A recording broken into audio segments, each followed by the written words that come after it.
Hello everyone, how are you doing? This is MD Tech here for another quick tutorial. In today's tutorial, I'm going to show you guys how to install and set up the Canon PIXMA MP190 printer software on your Windows, Mac, or Linux computer. So this should hopefully be a pretty straightforward process here, guys. And without further ado, let's go ahead and jump right into it. So all you have to do is open up a web browser of your choice, doesn't really matter. And we're going to go into Google and search for Canon PIXMA MP190 support. Go ahead and search for that.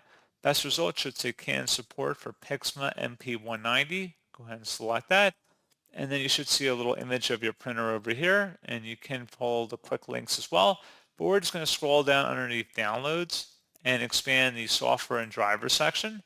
You can select and identify your operating system if it's not currently being detected properly, as well as the version number. So you make those selections as necessary. And then just scroll down underneath software and driver results and go underneath my printer. Select the download button that corresponds to that file. Once it's done downloading, go ahead and open it up to run it and select yes if you receive a user account control prompt. It will say welcome to the Canon My Printer Setup program. This program will install Canon My Printer on your computer. Select next, select your region, country, and then the end user license agreement.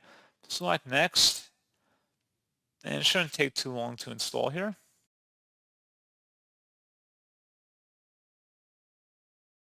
And if you want to create a shortcut on your desktop, you can. Select complete.